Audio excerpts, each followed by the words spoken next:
আমিও হিন্দু সম্প্রদায়ের সন্তান। আমার নাম পরিতোষ মণ্ডল।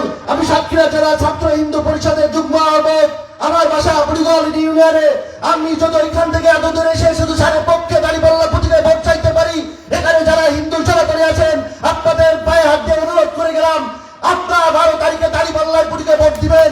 এতে আপনাদের শান্তি ও শক্তির প্রতীক হিসেবে আমি মনে করি। বক্তব্য দেওয়ার মতো কিছু নয়। আপনারা জানেন খুলনা এক আসনে কৃষ্ণ নন্দীকে যে মনোনয়ন দেওয়া হয়েছে দাঁড়িপাল্লা প্রতীকে, এটা কোনো সহজ ব্যাপার নয়।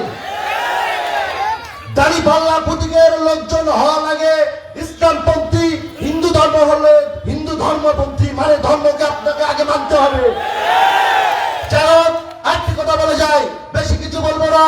ইতিমধ্যে যে ফেসবুকে যে আইডি হ্যাক করে আমাদের সম্মানিত বাংলাদেশ প্রধান আমির ডক্টর শফিকুর রহমান স্যারকে যে হেনস্থা করা হচ্ছে, তাহাতে আমরা তীব্র নিন্দা ও প্রতিবাদ জানাই।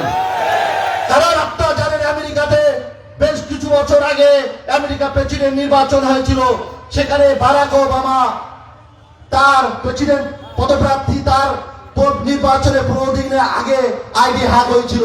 তাকে নির্বাচন থেকে বানচাল করার জন্য, তাকে পরাজয় বরণ করার জন্য, কিন্তু তাতে কি হলো? তার জয় হলো, তিনি প্রেসিডেন্ট হয়েছিলেন।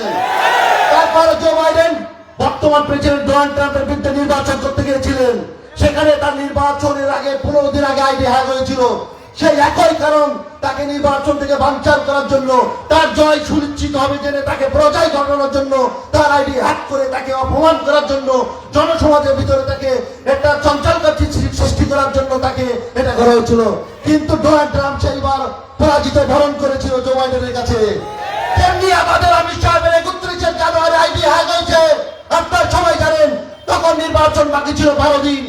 আমরা মনে করি, বিশ্লেষকরা মনে করছেন যে একই অবস্থা আমেরিকার মতো বাংলাদেশে তাদের সুনাম, তার জয় সুনিশ্চিত, এখানে তার আইডি হ্যাক করে অপমান করার চেষ্টা করা হয়েছে।